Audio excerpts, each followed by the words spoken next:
ವರಮಹಾಲಕ್ಷ್ಮಿ ಹಬ್ಬಕ್ಕೆ ಎಲ್ಲರೂ ಮನೇಲೂ ಒಬ್ಬಟ್ಟಂತೂ ಮಾಡ್ತೀವಿ. ಒಬ್ಬಟ್ಟಿನ ಸಾರು ಕೂಡ ಮಾಡ್ತೀವಿ. ಈ ರೀತಿಯಾಗಿ ಸುಲಭವಾಗಿ ಒಂದು ಸಲ ನೀವು ಸಾಂಬಾರನ್ನು ಟ್ರೈ ಮಾಡಿ ನೋಡಿ, ತುಂಬ ಅಂದರೆ ತುಂಬ ಇಷ್ಟಪಡ್ತೀರಾ.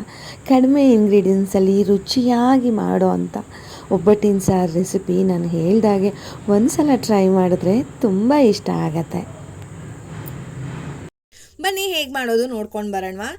ಇಲ್ಲಿ ಫಸ್ಟು ಸುಮಾರು 1.5 2 ಲೀಟರ್ ಅಷ್ಟು ನಾನು ನೀರನ್ನು ಬಿಸಿಗಿಡ್ತಾ ಇದ್ದೀನಿ.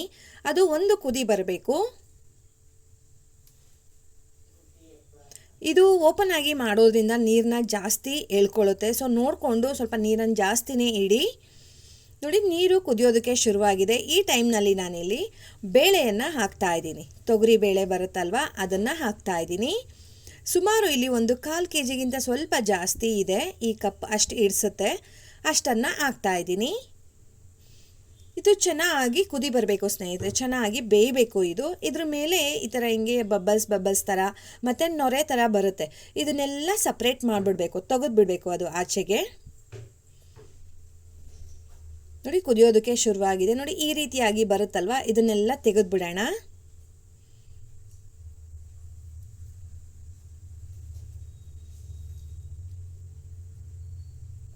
ನೋಡಿ, ಎಲ್ಲ ಇವಾಗ ಕ್ಲಿಯರ್ ಮಾಡ್ಕೊಂಡಿದ್ದೀನಿ. ಬೇಳೆ ಇನ್ನು ಸ್ವಲ್ಪ ಬೇಯಬೇಕು. ಹಿಂಗೆ ಕೈನಲ್ಲಿ ಪ್ರೆಸ್ ಮಾಡಿದ್ರೆ ಪೂರ್ತಿಯಾಗಿ ಸ್ಮ್ಯಾಶ್ ಆಗಬಾರ್ದು, ಸ್ವಲ್ಪ ಗಟ್ಟಿ ಇರಬೇಕು. ಸ್ವಲ್ಪ ಅಂದರೆ ಸ್ವಲ್ಪ ಹೊಟ್ಟೆ ಹೊಡೆಯೋದು ಅಂತ ಹೇಳ್ತಾರಲ್ಲ, ಅಷ್ಟಾದರೆ ಸಾಕು. ಸ್ವಲ್ಪ ಹಿಂಗೆ ಕ್ರ್ಯಾಕ್ ಬಂದಂಗೆ ಆಗುತ್ತೆ, ಅಲ್ಲೆಲ್ಲೇ ಹೊಡೆದಂಗೆ ಅನ್ನಿಸ್ತಾ ಇರುತ್ತೆ, ಅಷ್ಟಾದರೆ ಸಾಕಾಗತ್ತೆ. ನೋಡಿ, ಈಗ ಆಲ್ಮೋಸ್ಟ್ ಪೂರ್ತಿಯಾಗಿ ಬೆಂದಿದೆ. ನಾನು ಏನು ಹೇಳಿದ್ದೀನಲ್ವ ಆ ರೀತಿಯಾಗಿ ಬೆಂದಿದೆ. ಮತ್ತು ನೀರಿನ ಕ್ವಾಂಟಿಟಿ ಕೂಡ ಕಡಿಮೆ ಆಗಿದೆ. ತೋರಿಸ್ತೀನಿ ನಾನು ಹೇಗೆ ಬೆಂದಿರಬೇಕು ಅದು ಅಂತ ಹೇಳಿಬಿಟ್ಟು.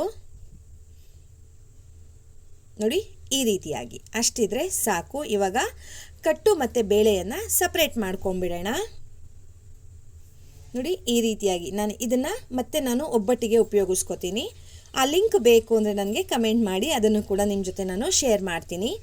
ಈಗ ಮಸಾಲೆ ಬೇಕಲ್ವ ಸಾಂಬಾರಿಗೆ, ಅದಕ್ಕೆ ಒಂದು ಬಾಣಲಿ ತೊಗೊಂಡು ಸುಮಾರು 3 ರಿಂದ 4 ಸ್ಪೂನಷ್ಟು ಎಣ್ಣೆ ಹಾಕ್ಕೊಂಡಿದ್ದೀನಿ.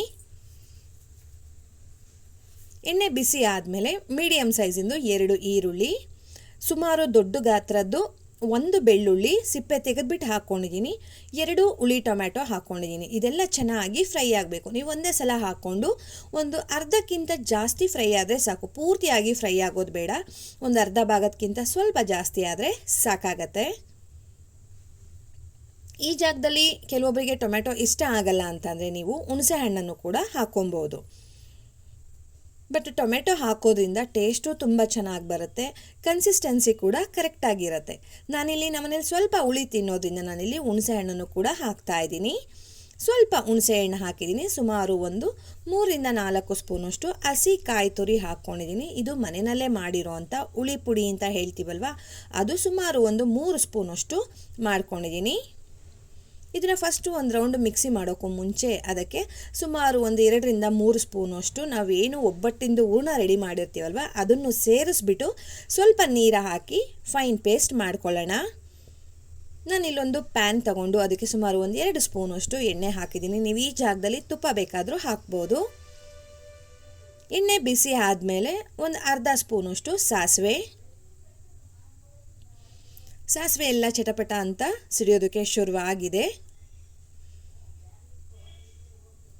ಅದೆಲ್ಲ ಚೆನ್ನಾಗಿ ಸಾಸಿವೆ ಸಿಡಿಬೇಕು ಸ್ನೇಹಿತರೆ, ಇಲ್ಲ ಅಂದರೆ ಒಂಥರ ಹಸಿ ಥರ ಇರುತ್ತೆ. ಸ್ವಲ್ಪ ಇಂಗು, ಕರಿಬೇವಿನ ಸೊಪ್ಪು, 1 ರಿಂದ 2 ಒಣಮೆಣಸಿನಕಾಯಿ. ತುಂಬ ಚೆನ್ನಾಗಿರುತ್ತೆ ಈ ರೀತಿಯಾಗಿ ಒಗ್ಗರಣೆ ಮಾಡೋದ್ರಿಂದ. ನೀವು ಈ ಟೈಮ್ನಲ್ಲಿ ಇದಕ್ಕೆ ಈರುಳ್ಳಿ ಬೇಕಾದರೂ ಆ್ಯಡ್ ಮಾಡ್ಕೊಳ್ಬೋದು. ನಾನಿಲ್ಲಿ ಈರುಳ್ಳಿಯನ್ನು ಹಾಕ್ತಾ ಇಲ್ಲ. 1 ರೌಂಡ್ ಇದು ಚೆನ್ನಾಗಿ ನೋಡಿ ಒಗ್ಗರಣೆ ರೆಡಿ ಆಗಿದೆ. ಈ ಟೈಮ್ನಲ್ಲಿ ಇದಕ್ಕೆ ನಾವು ರುಬ್ಬಿಟ್ಕೊಂಡಿರೋವಂಥ ಮಸಾಲೆನ ಹಾಕ್ಕೊಳ್ಳೋಣ.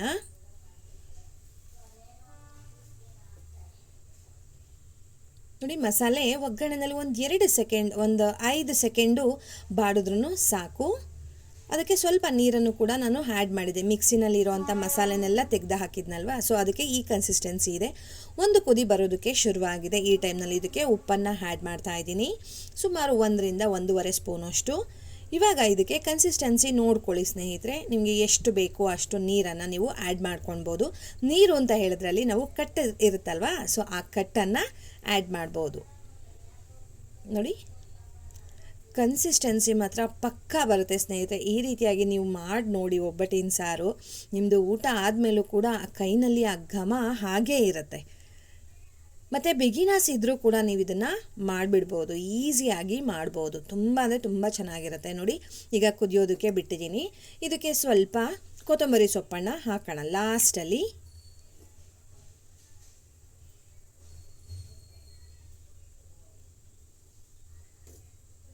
ತುಂಬ ಚೆನ್ನಾಗಿರುತ್ತೆ. ಲಾಸ್ಟಲ್ಲಿ ಕೊತ್ತಂಬರಿ ಸೊಪ್ಪು ಹಾಕೋದ್ರಿಂದ ತುಂಬ ಚೆನ್ನಾಗಿರುತ್ತೆ. ಇವಾಗ ಇದು ಒಂದು ಕುದಿ ಬರಲಿ, ಚೆನ್ನಾಗಿ ಕುದ್ಬಿಟ್ರೆ ತುಂಬ ರುಚಿಯಾಗಿರೋವಂಥ ಟೇಸ್ಟಿಯಾಗಿರೋವಂಥ ಒಬ್ಬಟ್ಟಿನ ಸಾಂಬಾರು ರೆಡಿ ಆಯಿತು ಸ್ನೇಹಿತರೆ. ನೀವು ಇದನ್ನು 2 ದಿನ ಇಟ್ಕೊಂಡು ತಿಂದು ತುಂಬ ಚೆನ್ನಾಗಿರುತ್ತೆ. ಒಬ್ಬಟ್ಟಿನ ಸಾಂಬಾರು ಕುದೀತಾ ಕುದೀತಾ ಟೇಸ್ಟು ತುಂಬ ಚೆನ್ನಾಗಾಗತ್ತೆ.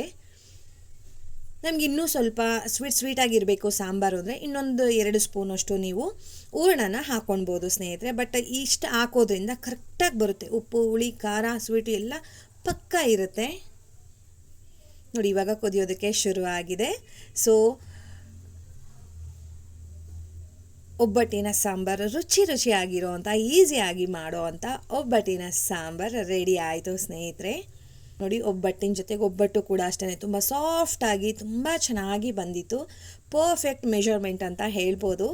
ಸೊ ಅದೇ ರೀತಿಯಾಗಿ ಒಬ್ಬಟ್ಟಿನ ಸಾಂಬಾರು ತುಂಬ ಚೆನ್ನಾಗಿದೆ. ನಿಮ್ಮೆಲ್ರಿಗೂ ಕೂಡ ಈ ವಿಡಿಯೋ ಇಷ್ಟ ಆಗತ್ತೆ ಅಂತ ಅಂದ್ಕೊಂಡಿದ್ದೀನಿ. ಹೋಗಿ ಬರಲಾ? ಬಾಯ್ ಸ್ನೇಹಿತರೆ, ನಮಸ್ತೆ.